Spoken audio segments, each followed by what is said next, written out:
Hey guys, how is it going? Jajana here. Welcome to the show where we talk about life lessons learned from Nollywood movies, K dramas, and black films.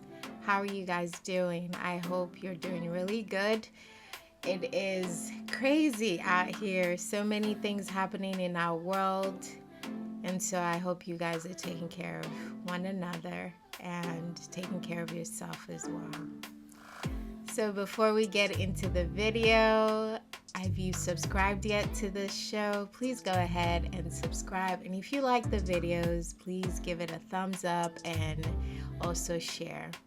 Again, thank you guys so much for supporting this channel. It means a lot. So let's get into Netflix's Intergalactic. First of all, let me give you a huge disclaimer. There is a lot of cursing in it. There is also drug use, just weed, and also sexual content also. So let me just let you know that right now.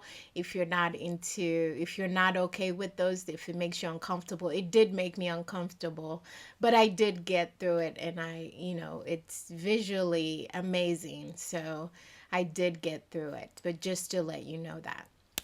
So now let's get into the synopsis of it. I give you the lowdown of it, and then we get into what life lesson I learned from it.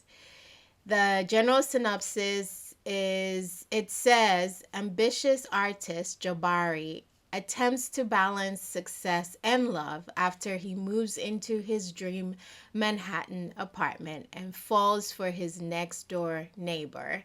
It was released in 2022 and it's still on Netflix, and I think it'll always be on Netflix probably.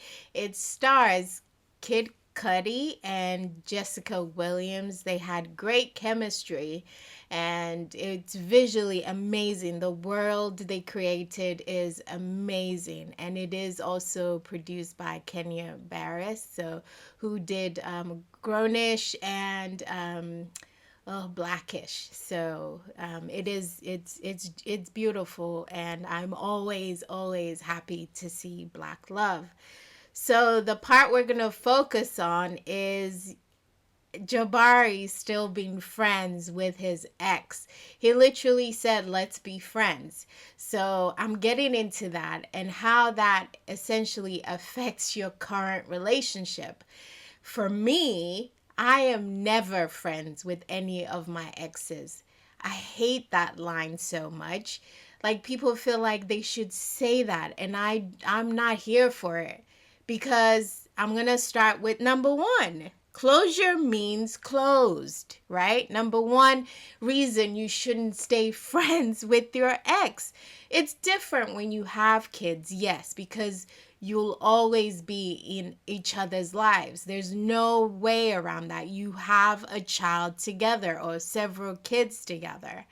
But if you don't, like if there's nothing keeping you guys together, there's no home you have to share, nothing you have to share at all, then I am saying closure means closed, right? There's no more entry. There's no other way to get in here. So let's shut this door and keep it pushing, And there's just no reason, because then why you not together then? Why you still staying friends? And yes, maybe they're good people and they've been supportive, but I just always feel like once one door is shut, it opens another door, a better door. But if you're still going in and out of that door, then there's absolutely no reason to keep that door open.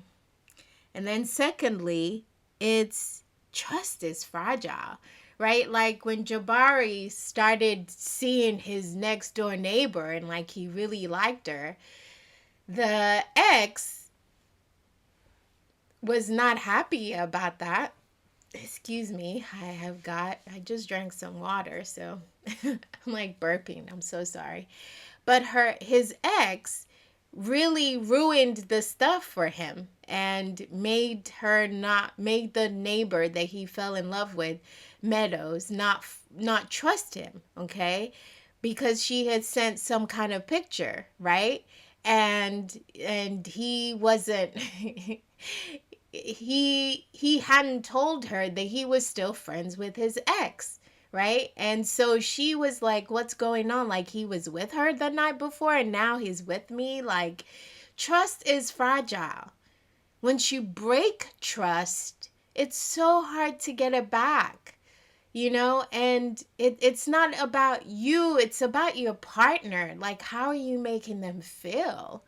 Because I am a big believer that people remember how you make them feel.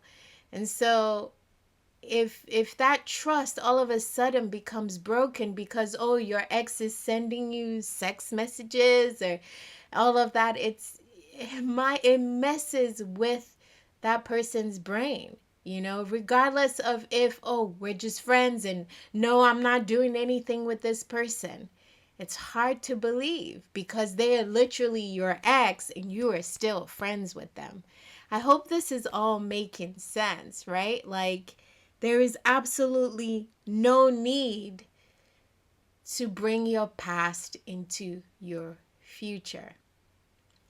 If you are hell bent, number 3, on being friends with your ex, you have to set boundaries and you have to communicate with them about those boundaries.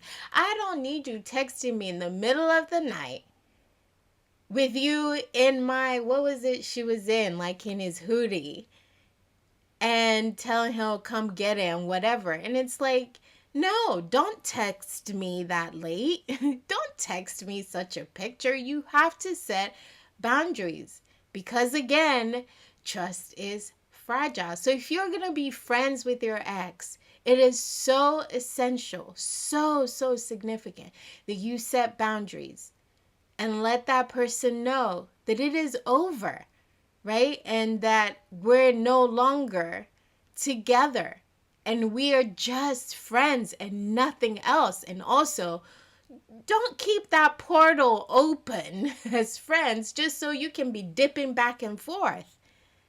That's not good for you. That's not good for your ex. And that's not good for your future partner. So those are things I would say that you should consider when trying to stay friends with your ex. I am not friends with any of my exes. I tried, but it was hard. It was hard for me emotionally. I'm going to speak for myself because that door wasn't shut. Like, I was with that person for 3 years and it was really hard. It was hard, and I felt used by him wanting to stay friends with me and me allowing it. So I definitely would not do it again. Like, I would not do it again, and I'm yet to. I keep having to remember to forgive myself for the times I shared with him knowing he was with someone else. Like, no, I just wouldn't do it again. I didn't want to do it. It was just like my emotions were all over the place and it was a really hard season for me. So I'm no longer friends with any of my exes. I choose not to. I choose to keep pushing. You know what? I choose myself because if you choose not to be with me, then you do not deserve my friendship. There is no need. Like I said, closure means closed. So I would definitely recommend Intergalactic, but like I said, keep in mind the cursing, the drug use, and the sexual content. But you know how I like to do it. Before I leave you, I like to encourage us with a scripture. And today's scripture comes from Psalms 121. I lift up my eyes to the hills. From whence comes my help? My help comes from the Lord who made heaven and earth. That's Psalms 121 verses 1 and 2. So it's really a hard season for me right now. My contract was terminated and it's like, oh my gosh, what am I gonna do for work? And it's really a hard season. But what I've been told is to keep praising God and to keep praying. And y'all, it is hard to do, because what you want to do, you want to sit in your feelings. You want to sit there. But I just have to give it to God. I just have to trust God in this moment. And so whatever you're facing, whatever hard season you're facing right now, remember your help comes from the Lord, the maker of heaven and earth. Until next time, guys, if you like this video, please go ahead and give it a thumbs up and also share. But other than that, guys, please take care of yourself. And I'll talk to you later. Love y'all.